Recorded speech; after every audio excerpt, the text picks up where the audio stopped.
नमस्कार, आप देख रहे हैं न्यूज़ पीआर। रिया सिन्हा आपके साथ है। आज 18 अगस्त है और इस वीडियो में हम चर्चा करेंगे देश दुनिया में प्रकाशित होने वाली वैसी समाचार पत्रों का, वैसी खबरों का जिनका सीधा सरोकार आपसे है और हमसे है। सबसे पहली खबर हमने जनसत्ता से ली है। काबुल से लौटे भारत के राजनयिक और अधिकारी। भारत ने अफगानिस्तान में मौजूदा हालात को देखते हुए मंगलवार को घोषणा की कि वह यहां आने की इच्छा रखने वाले अफगान नागरिकों के लिए एक आपातकालीन ई वीज़ा जारी करेगा। किसी भी धर्म के सभी अफगान नागरिक ई आपातकालीन एवं अन्य वीज़ा के लिए ऑनलाइन आवेदन कर सकते हैं और नई दिल्ली में उनकी अर्जियों पर कार्रवाई होगी। शुरुआत में वीज़ा 6 महीने की अवधि के लिए दिया जाएगा। इस बीच काबुल पर तालिबान के कब्जे के बाद वहां खराब होते सुरक्षा हालात के मद्देनजर भारत वहां से अपने राजदूत और भारतीय दूतावास के अपने कर्मियों को एक सैन्य विमान से मंगलवार को स्वदेश वापस ले आया। अगली खबर भी हमने जनसत्ता से ली है। इसमें लिखा है कि अगर जानकारी दी तो दुश्मन उठा सकते हैं फायदा, केंद्र ने कहा। देश पेगासस जैसे सॉफ्टवेयर का इस्तेमाल करता है या नहीं, इस बारे में जानकारी लेते हुए आपको बताएं, केंद्र ने मंगलवार को सुप्रीम कोर्ट से कहा कि यदि इस बारे में सूचना का खुलासा किया गया कि देश पेगासस जैसे सॉफ्टवेयर का इस्तेमाल करता है या नहीं, तो इससे देश के दुश्मन और आतंकी संगठन इसका फायदा उठा सकते हैं और वो पकड़ में आने से बचने के लिए अपने सॉफ्टवेयर में बदलाव भी कर सकते हैं। इसके अलावा सॉलिसिटर जनरल तुषार मेहता ने प्रधान न्यायाधीश एनवी रमन, न्यायमूर्ति सूर्यकांत और न्यायमूर्ति अनिरुद्ध बोस की पीठ से कहा कि यदि सरकार फोन पर बात पकड़ने या विभिन्न उद्देश्यों के लिए इस्तेमाल किए जाने वाले सॉफ्टवेयर के विवरण का खुलासा करती है तो आतंकी गतिविधियों में शामिल लोग बचने के लिए पहले से ही कदम उठा सकते हैं। अगली खबर, तालिबान ने की आम माफी की घोषणा, कहा सरकार में शामिल हो महिलाएं। तालिबान ने मंगलवार को पूरे अफगानिस्तान में आम माफी की घोषणा की है और महिलाओं से उसकी सरकार में शामिल होने का आह्वान किया है। साथ ही सरकारी कर्मचारियों से भी काम पर लौटने को कहा है। तालिबान ने सांस्कृतिक आयोग के सदस्य इनामुल्ला समनगनी ने पहली बार संघीय स्तर पर शासन की ओर से टिप्पणी की है। तालिबान द्वारा जेलों पर कब्जा कर कैदियों को छुड़ाने व हथियारों को लूटने की घटना के बाद लोग घरों में हैं और भयभीत हैं। समनगनी ने कहा कि इस्लामी अमीरात तालिबान द्वारा घोषित अफगानिस्तान का नाम नहीं चाहता कि महिलाएं पीड़ित हो। उन्हें शरिया कानून के तहत सरकारी ढांचे में शामिल होना चाहिए। अगली खबर, कुलगाम में आतंकियों ने की भाजपा नेता की हत्या। जम्मू कश्मीर के कुलगांव में आतंकवादियों ने भारतीय जनता पार्टी के नेता जावेद अहमद डार की गोली मारकर हत्या कर दी। जावेद होमेशली बाग विधानसभा क्षेत्र के पार्टी प्रभारी थे। सुरक्षा बलों ने आतंकियों की तलाश में इलाके में अभियान शुरू किया है। कश्मीर के विभिन्न दलों के नेताओं ने जावेद डार की हत्या पर दुख प्रकट किया है।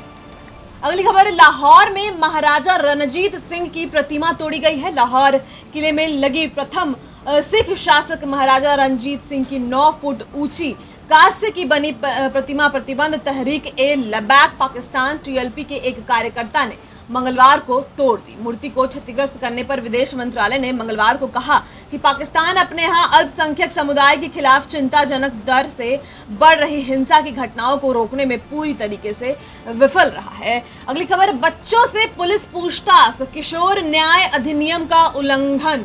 कर्नाटक उच्च न्यायालय ने कहा है कि महाराष्ट्र की सीमा से लगे बिदर में शाहीन एजुकेशन सोसाइटी में पिछले साल राजद्रोह मामले में पुलिस द्वारा बच्चों से पूछताछ करना किशोर न्याय अधिनियम का उल्लंघन है। अदालत ने राज्य सरकार को यह निर्देश जारी करने के लिए कहा है कि इसकी पुनरावृत्ति नहीं हो। अगली खबर, मंगलवार को कोरोना के 35,000 मामले मिले हैं। देश में मंगलवार रात 11:30 बजे तक 33 राज्यों और केंद्र शासित प्रदेशों में कोरोना विषाणु संक्रमण के 35,225 मामले दर्ज किए गए। वहीं इस दौरान 440 लोगों की संक्रमण की वजह से मृत्यु भी हुई है। ये आंकड़े राज्यों और केंद्र शासित प्रदेशों के स्वास्थ्य विभागों की ओर से जारी किया गया। देश में कोरोना संक्रमण के सबसे अधिक मामले केरल में दर्ज किए गए हैं। केरल के स्वास्थ्य विभाग के मुताबिक राज्य में कोरोना के 21,613 मामले सामने आए हैं। अगली खबर, हिंदू और सिख समुदाय के लोगों को भी शरण देगा भारत। अफगानिस्तान की सत्ता पर जबरन कब्जा जमाने वाले तालिबान ने हिंदू और सिखों समेत सभी अल्पसंख्यक समुदाय के लोगों को सुरक्षा देने का भरोसा भी दिलाया है, लेकिन भारत को फिलहाल उसकी बातों पर भरोसा नहीं है। भारत अफगानिस्तान से आने वाले हिंदू और सिखों को शरण देगा। साथ ही अफगानिस्तान के नागरिकों को भी हर संभव मदद मुहैया कराएगा। अब बढ़ते हैं बिहार की खबरों की ओर। तो सरकारी स्कूलों में 45,892 हेडमास्टरों की भर्ती होगी। निजी स्कूलों के शिक्षक भी कर सकेंगे आवेदन। राज्य के 40,558 कक्षा 1 से 5 तक के प्राथमिक स्कूल में प्रधान शिक्षक और 5,334 उच्च माध्यमिक स्कूलों में प्रधानाध्यापक की नियुक्ति बीपीएससी से की जाएगी। दोनों पदों के लिए अलग अलग 100 अंकों के वस्तुनिष्ठ प्रश्न के आधार पर चयन होगा। इस संवर्ग के लिए अलग वेतनमान वित्त विभाग तय करेगा। और डिटेल खबर जानने के लिए आप हमारी दूसरी खबर की ओर रुख कर सकते हैं। अगली खबर, पंचायत चुनाव 24 सितंबर से 11 चरणों में चुनाव होगा। 24 को अधिसूचना जारी की जाएगी। लालू की मुश्किलें और बढ़ेगी। चारा घोटाले के लिए अब स्पेशल जज होंगे। चारा घोटाले के मामले में राजद अध्यक्ष लालू प्रसाद यादव की मुश्किलें अब बढ़ने वाली है। चारा घोटाले से संबंधित करीब आधा दर्जन मामले की सुनवाई के लिए स्पेशल जज बनाए गए हैं, लिहाजा अब और तेजी से मामले की सुनवाई होगी। ऐसे में लालू प्रसाद यादव की मुश्किलें बढ़ सकती है। अगली खबर, गंगा के बहाव में बदलाव होने से गंगा पथ का काम 2.9 किलोमीटर बंद हुआ। नगर निगम में 2099 दैनिक कर्मियों का 5 साल से जमा नहीं कराया गया है पीएफ।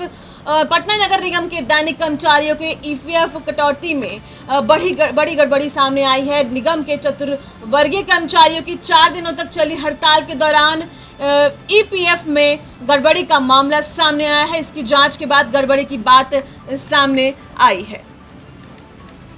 अगली खबर, राजेंद्र नगर बांका स्पेशल समेत 10 ट्रेनें आज रद्द कर दी गई है। भारी बारिश के कारण पूर्व रेलवे के मालदा मंडल में ट्रेनों का परिचालन लगातार प्रभावित है। इस क्रम में राजेंद्र नगर बांका स्पेशल समेत 10 ट्रेनों का परिचालन आज रद्द कर दिया गया है। अगली खबर, कर्नाटक मॉडल अपने खर्च पर जातियों की जनगणना की 192 नई जातियों ने राजनीति बिगाड़ी, सरकार चली गई। आपको बताएं, केंद्र सरकार कह चुकी है कि 2021 की जनगणना में जातियों की गणना नहीं होगी, लेकिन बिहार में सत्ता और विपक्ष जातिगत जनगणना के पक्ष में है। गेंद अब बिहार सरकार के पाले में है। कर्नाटक सरकार ने अपने खर्च पर जातिगत जनगणना करवाई थी, अब यही मांग बिहार में भी उठाई जा रही है। अगली खबर, 5 दिन में 16 लाख से 32 लाख हो गए बाढ़ पीड़ित। गंगा उतरने लगी, 6 नदियों में अब भी उफान है। आपको बताएं, बक्सर में गंगा का पानी 3 लाख क्यूसेक घटा है। पटना में हर घंटे 1.5 सेंटीमीटर नीचे आ रही गंगा। भागलपुर में नए रिकॉर्ड बना रही गंगा। और सीएम ने बाढ़ प्रभावित 3 जिलों का दौरा भी किया। तो आज के लिए बस इतना ही। आगे और भी अपडेटेड खबरों के लिए आप हमारे साथ बने रहें। दिन भर की खबरों को आप न्यूज़ PR पर देख सकते हैं। आपका बहुत बहुत शुक्रिया हमसे जुड़ने के लिए।